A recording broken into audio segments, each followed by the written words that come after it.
శ్రీకృష్ణాయ నమః. శ్రీకృష్ణుడు గుణముల గురించి ఆలోచింపకపోవటయే మంచి గుణము అని చెప్పిన మీదట ఉద్ధవుడి ప్రశ్న, ఈ ఉపాధుల భేదములు, వాటికి తగిన విధముగా ధర్మములో భేదములు, ఇవి అన్నీయూ ఒకవైపు వేదమే బోధిస్తున్నది. మరి ఆ భేదములకు మూల కారణమైనటువంటి గుణముల గురించి ఆలోచింపకపోవటే గుణమని, దాని సమన్వయము ఏమిటి అనే ప్రశ్న మీద శ్రీకృష్ణ భగవానుడు క్రిందటి అధ్యాయములో జ్ఞాన, కర్మ, భక్తి యోగముల సమన్వయము గురించి వివరిస్తూ, పరిపక్వత లేని వారికి అనగా కర్మ ఫలములను కోరు వారికి మున్ముందుగా వారికి ఆ కర్మల యందు ఆసక్తి తగ్గి వైరాగ్యం పెరుగుటకు అభ్యాసము ద్వారా వైరాగ్యముతో కూడి కర్మయోగము ద్వారా వారికి ఈ కర్మ లంపటత్వము తగ్గించుకొనుట, చిత్తశుద్ధి ఇత్యాది పెరుగుతున్న కొలది భక్తి ద్వారా జ్ఞానసిద్ధికి దారితీసి అది ఉత్కృష్టమైన పరాభక్తికి దారితీస్తుందని చెబుతూ, య ఏతాన్మత్పథో హిత్వా భక్తి జ్ఞాన క్రియాత్మకాన్ క్షుద్రాన్ కామాశ్చలైః ప్రాణైః జుషంతః సంసరంతి తే స్వే స్వే అధికారే యా నిష్ఠా సగుణః పరికీర్తితః విపర్యయః తు దోషః స్యాత్ ఉభయోరేష నిశ్చయః. నేను చెప్పిన ఈ భక్తి జ్ఞాన కర్మాత్మకమగు మార్గమును విడచి చంచలములగు ఇంద్రియములచే తుచ్చములగు విషయ సుఖములను అనుభవించువారు సర్వగుణ దోషములకు నిలయులై నానా విధములగు యోనులలో తిరుగగలరు. తమ తమ అధికారమునందుండుట గుణము, పరాధికారమునందు ఉండుట దోషము. ఇదియే గుణదోష స్వరూప నిరూపణము. కాబట్టి శుద్ధః అశుద్ధి విధీయతే సమానేషు అపి వస్తుషు ద్రవ్యస్య విచికిత్సార్థం గుణదోషౌ శుభా అశుభౌ ధర్మార్థం వ్యవహారార్థం యాత్రార్థమితి చ అనఘ దర్శితో అయం మయ ఆచారో ధర్మం ఉద్వహతాం ధురం. ఓ అనగా, ఓ ఉద్ధవ, ఒక ద్రవ్యము కాని ఒక వస్తువు కాని ఇది యోగ్యమా కాదా అను సందేహముచే ఒకే వస్తువు ఒకే ద్రవ్యము పైన విశేషము వారి వారి స్వాభావిక ప్రవృత్తిని అనుసరించి ఉండకుండా ఉండుటకు దాన్ని ప్రతిబంధించుటకై వస్తువులు ద్రవ్యములు సమానమే అయినప్పటికీ ఆ ధర్మార్థ సందేహము తీరుటకై శుద్ధి అశుద్ధి మున్నగు వ్యవహారార్థమైన గుణదోషములు వారి వారి దేహ రక్షణార్థమయ్యి శుభములు అశుభములు అని విధింపబడుచున్నవి. ధర్మరూపమగు భారమును వహించు మానవులకు మనువు ఇత్యాది రూపములను ధరించి నేను ఈ ఆచారమును చూపించితిని. భూమి అంబు అగ్ని అనిల ఆకాశ భూతానాం పంచధాతవః ఆ బ్రహ్మ స్థావరాదీనాం శారీరా ఆత్మ సంయుతాః వేదేన నామ రూపాణి విషమాని సಮೇష్వపి ధాతుషు ఉద్ధవ కల్ప్యంతే ఏతేషాం స్వార్థ సిద్ధయే దేశకాలాది భావానాం వస్తూనాం మమ సత్తమా గుణదోషౌ విధీయేతే నియమార్థం హి కర్మణాం. పంచభూతములు అయినటువంటి భూమి, జలము, అగ్ని, వాయువు, ఆకాశము, ఈ 5 ఆ బ్రహ్మ నుండి స్థావరములు వరకు గల సర్వప్రాణుల శరీరములకు మూల కారణములై ఉన్నవి. అవి అన్నీ పరమాత్మ వస్తువుతో కూడా సంబంధము కలిగి ఉన్నవి.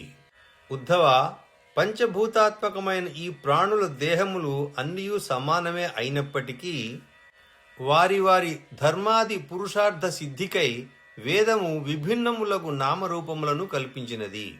ఓ సాధు శ్రేష్ఠ ఉద్ధవ, మనుషుల యొక్క కర్మలను నియమించుటకే నేను దేశకాలాది పదార్థములకు ధ్యానాది వస్తువులకు గుణదోషములను విధించితిని.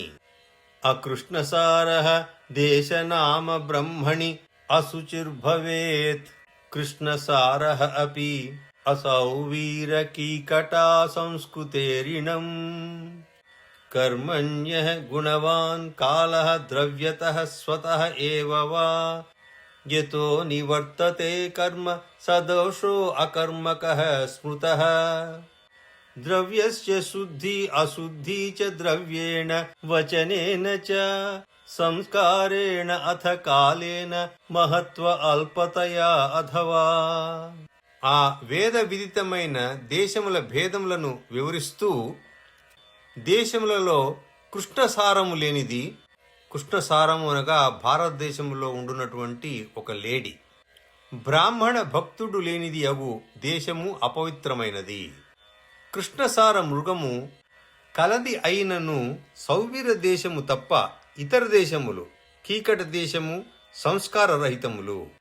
మరుభూములు కలవి అనగా నిస్సారమైన చవిటి నేలలు, ఆ దేశములు కూడా అపవిత్రములే అగును.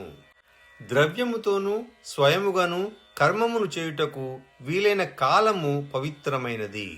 కర్మ చేయుటకు సామగ్రి లభించని కాలము, ఆగంతుకములకు దోషముల వలన లేదా స్వాభావికములకు దోషముల వలన కర్మను కూడా చేయుటకు వీలుగాని సమయము అపవిత్రమైనది.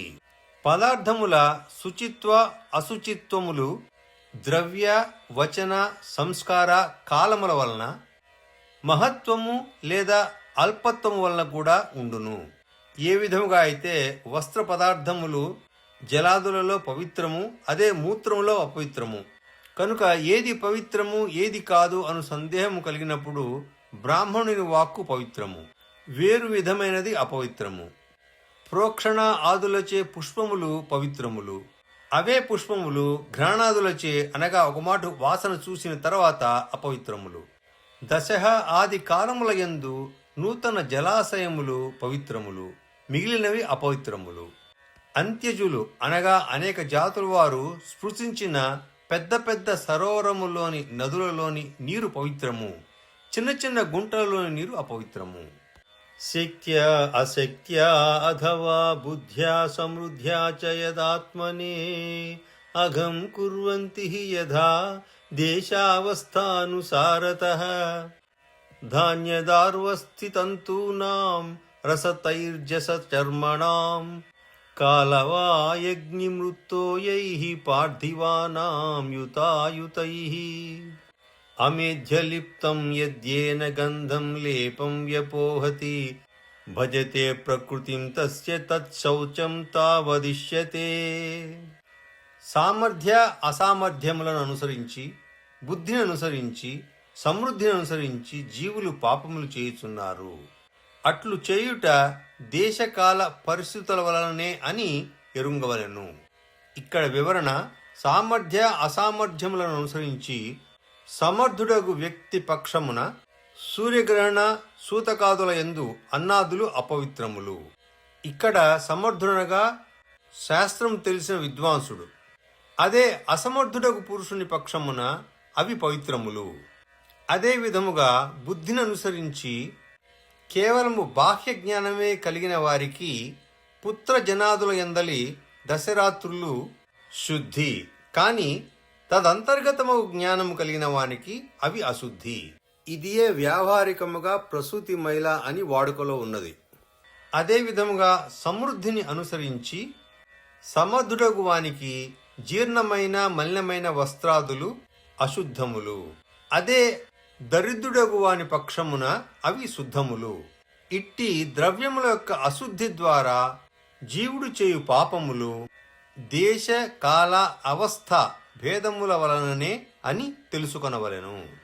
ధాన్యము, కర్ర, ఏనుగు దంతములు మున్నగు ఎముకలు, తైల ఘృత ఆది రసద్రవ్యములు, బంగారము మున్నగు తైజస పదార్థములు, చర్మము మృద్వికారములగు ఘటాది పదార్థములు, కాలము, వాయువు, అగ్ని, మృత్తిక, జలము అనువాని సంయోగము చేత పవిత్రములగును. ఇక్కడ వివరణ కాలము, వాయువు, అగ్ని, మృత్తిక, జలము ఇవి సంయోగించుట వలన కొన్ని పవిత్రములగును. ఉదాహరణకు బంగారమును అగ్ని ద్వారా పవిత్రము చేయవచ్చును. ఆ విధముగానే చర్మమును జలము ద్వారా స్నానం చేసి పవిత్రము చేసుకొనవచ్చును. తర్వాత శ్లోకములో, ఒక వస్తువునకు అపవిత్రమైన పదార్థం ఏది అయినా అంటుకొనినచో చెక్కుట వలన లేదా మృత్తికాదులను రుద్దుట వలన ఆ పదార్థమునకు గంధము లేపము ఉండదు. పూర్వ రూపములోనికి వచ్చినప్పుడు ఆ వస్తువు పవిత్రమైనదనియే భావించవలెను. స్నాన దాన తపః అవస్థా వీర్య సంస్కార కర్మభిః మస్మృత్యా చ ఆత్మనః శౌచం శుద్ధః కర్మాచరే ద్విజః మంత్రస్య చ పరిజ్ఞానం కర్మశుద్ధిర్మదర్పణం ధర్మ సంపద్యతే షడ్భిః అధర్మస్తు విపర్యయః. స్నానము, దానము, తపస్సు, వయస్సు, శక్తి, ఉపనయనము మున్నగు సంస్కారములచే, సంధ్య ఉపాసనాది కర్మల చేత, నా స్మరణము చేత కర్త శుద్ధుడగును. ఈ సర్వకర్మలచే శుద్ధుడయి ద్విజుడు కర్మలను చేయవలెను. సద్గురు ముఖమున పరిజ్ఞాతమగు మంత్రము పవిత్రమగును. నాకు సమర్పించడం వలన కర్మ శుద్ధియగును. ఈ విధముగా దేశ, కాల, ద్రవ్యములు, కర్త, మంత్రము, కర్మ అను ఈ ఆరును పవిత్రమగుట వలన ధర్మము సంపన్నము అగును. అపవిత్రమగుట వలన అధర్మము ఏర్పడును. అంతేకాక క్వచిత్ గుణో అపి దోషస్య దోషో అపి విధినా గుణః గుణదోషార్థ నియమః తద్భిదామేవ బాధతే. సమాన కర్మాచరణం పతితానాం న పాతకం ఔత్పత్తికః గుణసంగః న శయానః పతత్యతః. యతో యతో నివర్తేత విముచ్యేత తతస్తతః. ఏష ధర్మో నృణాం క్షేమః శోకమోహ భయాపహః. కొన్ని చోట్ల గుణము కూడా దోషముగను, దోషము కూడా విధివశమున గుణమగును. ఒకే విషయమునందలి గుణదోషముల ఈ నియమము గుణదోషముల భేదమునకు బాధకమగుచున్నది. దీనివలన గుణదోష భేదము కల్పితమని తెలియచున్నది. సురాపానాది సమాన కర్మలు ఆచరించుట వలన పతితులు కాని వ్యక్తులు కూడా పతితులు అగుదురు. కాని మొదటనే పతితుడైన వ్యక్తికి మరలా పతనమగునది కలుగదు. కనుక ఆ పతితునికి సురాపానము దోషము కాదు. అట్లే ఋతుకాలమున భార్య ఆగమనాదులు గృహస్థుల పక్షమున దోషము కాదు, పైగా గుణమే అగును. మొదటనే కింద పడి ఉన్నవాడు ఇక పడుట ఎక్కడ? ఏ విషయముల నుండి మానవుడు నివృత్తుడగునో ఆయా విషయ బంధనముల నుండి అతడు ముక్తుడగును. నివృత్తి లక్షణ ధర్మమే జీవులకు పరమసుఖమును కలిగించునట్టిది. శోక మోహ భయములను నాశనం చేయునట్టిది అగును. విషయేషు గుణాధ్యాసాత్ పుంసః సంగస్తతో భవేత్ సంగాత్ తత్ర భవేత్ కామః కామాదేవ కలిర్నృణాం. కలేః దుర్విషః క్రోధః తమః తమనువర్తతే తమసా గ్రస్యతే పుంసశ్చేతనా వ్యాపినీ ధృతం. తయా విరహితః సాధో జంతుః శూన్యాయ కల్పతే తతో అస్య స్వార్థ విభ్రంశో మూర్ఛితస్య మృతస్య చ. విషయాభినివేశేన న ఆత్మానం వేదనాపరం వృక్షజీవికయా జీవన్ వ్యర్థం భస్త్రేవ యః శ్వసన్. విషయ చింతనము జీవులను మొదట విషయ ఆసక్తులుగా చేయును. ఆసక్తి వలన కామము, కామము వలన కలహము కలుగును. కలహము వలన దుస్సహమగు క్రోధము కలుగును. క్రోధమును అనుసరించి మోహము ఉండును. ఈ మోహమే త్వరగా మానవుని కార్య అకార్యములను నిర్ణయించు వ్యాపకమైన చేతనాశక్తిని గ్రసించును. ఉద్ధవ, కార్య అకార్య జ్ఞాన శూన్యుడగు జీవుడు అసత్ తుల్యుడగును. అప్పుడు చేతనారహితుడు మృతుని వలె ఉన్నవాడు అగు ఆ వ్యక్తి స్వార్థము నుండి పురుషార్థము నుండి భ్రష్టుడగును. చేతనా శూన్యుడగు వ్యక్తి విషయముల యందలి మిక్కిలి అభినివేశము కలవాడు అగుట వలన తను పరమాత్మను గుర్తింపజాలడు. వృక్షం వలె ప్రాణధారణ ఉపయోగము అగు విషయములను గ్రహించును. కొలిమి తిత్తి వలె ఉచ్ఛ్వాస విశ్వాసములను ఊరక విడుచుచుండును. అతడు మృతుని వలె మూర్ఛితుని వలె ఉండును. ఫలశ్రుతి ఇయం నృణాం న శ్రేయో రోచనం పరం శ్రేయో వివక్షయా ప్రోక్తం యథా భైషజ్య రోచనం. ఉత్పత్త్యైవ హి కామేషు ప్రాణేషు స్వజనేషు చ ఆసక్తమనసో మర్త్యా ఆత్మనో అనర్థ హేతుషు న తాన విదుషః స్వార్థం భ్రామ్యతో వృజినాధ్వని కథం యుంజాత్ పునః తేషు తాంస్తమో విశతో బుధః. కర్మ వలన కలుగు స్వర్గాది ఫలములు జీవునకు పరమ పురుషార్థమును కలిగించునవి కావు. తండ్రి లడ్డూ మున్నగు మధుర పదార్థములు ఇచ్చుచు ఓదార్పు మాటలతో కుమారునకు ఔషధ సేవనమునందు రుచిని కలిగించును. అట్లే వేదశాస్త్రములు మోక్ష రూపముగు పరమ శ్రేయస్సును గూర్చి చెప్పుటలో గల ఉద్దేశము జీవులకు కర్మలయందు రుచిని కలిగించుటకే. మానవులు సహజముగానే తమకు అనర్థములను కలిగించు పశువులు మున్నగువానియందు ఆయుష్యము, ఇంద్రియములు, బలము, వీర్యము మున్నగువానియందు పుత్రాదులయందు ఆసక్తులై ఉందురు. అందువలన పరమసుఖమును తెలుసుకొనని వాడు కామ మార్గమును సంచరించు స్వభావము గలవాడు, తామస యోనులలో ప్రవేశించు స్వభావము గలవాడు, వేద వాక్యమును నమ్మినవాడును అగు జీవుని వేదశాస్త్రములు మరల కామ విషయముల యందు ఏల ప్రవృత్తునిగా చేయును. ఏవం వ్యవసితం కేచిదవిజ్ఞాయ కుబుద్ధయః ఫలశ్రుతిం కుసుమితాం న వేదజ్ఞా వదంతి కామినః కృపణా లుబ్ధా పుష్పేషు ఫలబుద్ధయః అగ్నిముగ్ధా ధూమతాంతాః స్వం లోకం న విందతి తే నతే మామంగజానంతి హృదిస్థం య ఇదం యతః ఉక్తశస్త్రా హి అసుతృపో యథా నీహార చక్షుషః. దుర్బుద్ధులగు కర్మవాదులగు కొందరు వ్యక్తులు వేదముల యందలి ఈ అభిప్రాయములను తెలుసుకొనజాలక అవాంతర ఫలములను ఇచ్చు రమణీయములగు శృతివాక్యము వలె పరమఫలము అని చెప్పుదురు. కాని వేదజ్ఞులు అట్లు చెప్పలేదు. అట్టి కుబుద్ధులగు కర్మవాదులు కాముకులు, దీనులు, లుబ్ధులు. అందువలన అవాంతర ఫలమును పరమఫలము అని ఎరింగి అగ్నిసాధ్యములగు కర్మలయందు అభినివేశము గలవారు అగుదురు. దానివలన వివేక శూన్యులు చివరకు ధూమ మార్గ అవలంబులు అయి ఆత్మతత్వమును తెలుసుకొనజాలరు. ఉద్ధవ, అంధకార ఆవృత లోచనులగు వ్యక్తులు సమీపమున ఉన్న వస్తువును కూడా తెలుసుకొనజాలరు. అట్లే పశుహింస సాధనమగు కర్మయే శస్త్రముగా కలవారు ప్రాణ తత్పరాయణులు అగు కర్మవాదులు ఈ పరిదృశ్యమాన మగు జగత్తునకు కారణభూతుడను హృదయములో ఉన్నట్టియు అంతర్యామిని నగు నన్ను తెలుసుకొనజాలరు. తేమే మతం అవిజ్ఞాయ పరోక్షం విషయాత్మకాః హింసాయాం యది రాగస్యాద్యజ్ఞ ఏవ న చోదనా హింసా విహారా హి లబ్ధైః పశుభిః స్వసుఖేచ్ఛయా యయంతే దేవతా యజ్ఞైః పితృభూతపతీన్ ఖలాః.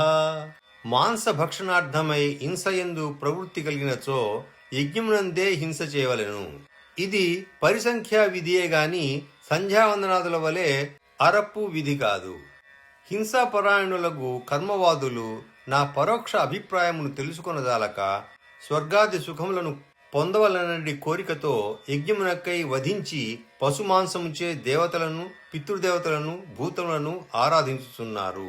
స్వప్నోపమం అముం లోకమసంతం శ్రవణ ప్రియం ఆశిషో హృది సంకల్ప్య త్యజంతి అర్థాన్ యథావణిక్ రజస్సత్వతమో నిష్ఠా రజస్సత్వతమో జుషః ఉపాసత ఇంద్రముఖ్యాన్ దేవాదీన్ న తథైవ మాం ఇష్ట్వేహ దేవతా యజ్ఞైర్గత్వా రంస్యామహే దివి తస్యాంత ఇహ భూయాస్మ మహాశాలా మహాకులాః ఏవం పుష్పితయా వాచా వ్యాక్షిప్తమనసాం నృణాం మానినాం చ అతిస్తబ్ధానాం మద్వార్తాపి న రోచతే.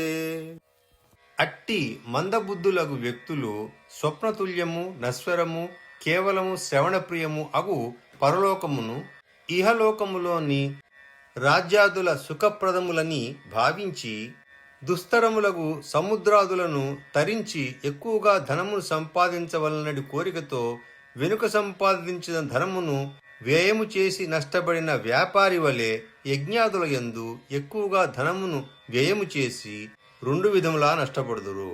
రజస్సత్వ తమోనిష్ఠులగు వారు రజస్సత్వ తమో గుణములు గల ఇంద్ర ఆది దేవతలను వలె నన్ను ఆరాధించుటలేదు. ఇక్కడ వివరణ: ఇంద్రాది దేవతలు నా అంశ స్వరూపులే అయినను నాకంటే వేరు అనుభావముతో వారిని ఆరాధించుతున్నారు. అట్టి ఉపాసనచే నన్ను ఉపాసించుట సరి అయినది కాదు. పైగా వారు మేము ఈ లోకమున యజ్ఞములచే దేవతలను ఆరాధించి స్వర్గలోకములను పొంది అచట విహరింతుము. స్వర్గభోగములు క్షయమైనంతనే మరల భూమి యందు కులీన వంశంలోను మహాభవనములలోనూ జన్మింతుమని వారు తలంతురు. పుష్పముల వలె మనోహరమైనట్టి వేదవాక్యముచే విక్షిప్త చిత్తులు అతిలుబ్ధులు అభిమానులు అయి మానవులు నా కథా ప్రసంగముల యందు ఆసక్తి కలిగి ఉండరు. వేద బ్రహ్మాత్మ విషయా స్త్రికాండ విషయా ఇమే పరోక్షవాద ఋషయ పరోక్షం మమ చ ప్రియం. శబ్ద బ్రహ్మ సుదుర్బోధం ప్రాణేంద్రియమనోమయం అనంతపారం గంభీరం దుర్విగాహ్యం సముద్రవత్ మయోపబృంహితం భూమ్నా బ్రహ్మణా అనంత శక్తినా భూతేషు ఘోష రూపేణ బిసే పూర్ణేవ లక్ష్యతే. వేదములలో 3 కాండములు గలవు: కర్మకాండ, ఉపాసనాకాండ, జ్ఞానకాండ. ఈ మూడింటి ద్వారా బ్రహ్మమే ఆత్మయను విషయమును ప్రతిపాదితమైనది. సర్వమంత్రములు మంత్రదర్శులకు ఋషులు ఈ విషయమును ప్రత్యక్షముగా గాక పరోక్షముగా చెప్పిరి. నాకు కూడా ఇట్లు గుప్త రూపముగా చెప్పుటయే అభిష్టమై ఉన్నది.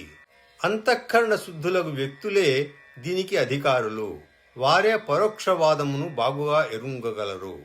శబ్ద బ్రహ్మము వేదమే అని స్వరూపముగా గాని అర్థముగా గాని తెలియరానిది. ప్రాణమయము ఇంద్రియమయము మనోమయము అయినది. అనంతము అపారము గంభీరముగు సముద్రములే దుర్విగాహ్యమైనది. సర్వవ్యాపకుడను అనంత శక్తిమంతుడను అపచ్ఛిన్నుడను అంతర్యామిని అగు నాచే ఉపబృంహితమైన ఆ శబ్ద బ్రహ్మము తామరతూడులోని దారము వలె ప్రాణుల యందు నాదరూపముతో లక్షితమగుచున్నది. యథోర్ణనాభిః హృదయాత్ ఊర్ణాం ఉద్వమతే ముఖాత్ ఆకాశార్ఘోషవాన్ ప్రాణో మనసా స్పర్శరూపిణా ఛందోమయ అమృతమయః సహస్రపదవీం ప్రభుః ఓంకారాది వ్యంజిత స్పర్శస్వరః ఊష్మాంతస్థః భూషితాం విచిత్ర భాషా వితతాం ఛందోభిః చతురుత్తరైః అనంతపారాం బృహతీం సృజత్యాక్షిపతే స్వయం. సాలెపురుగు హృదయం నుండి ముఖం నుండి దారములను వెలువరుచున్నట్లు ఛందోమయుడు అమృతమయుడు నాదరూపమగు ఉపాదానముతో కూడినవాడు అగు హిరణ్యగర్భ భగవానుడు స్పర్శ ఆది వర్ణరూపమగు మనస్సుతో హృదయ ఆకాశం నుండి ఓంకార వ్యంజితములగు స్పర్శ స్వర ఊష్మాంత స్థలములచే విభూషితమైనట్టియు విచిత్రములగు వైదిక లౌకిక భాషాదులచే విస్తృతమైనట్టిదియు ఉత్తరోత్తము 4 అక్షరములచే వృద్ధి పొందు ఛందస్సులచే ఉపలక్షితమైనట్టియు శబ్దముల వలన అర్థముల వలన సమాప్తి చెందనట్టిదియు బహుమార్గములు కలిగినట్టిదియు వైఖరి ప్రధానమైనట్టిదియు అనంతము అపారము అగు శృతిని స్వయంగా సృజించుచున్నాడు ఉపసంహరించుచున్నాడు.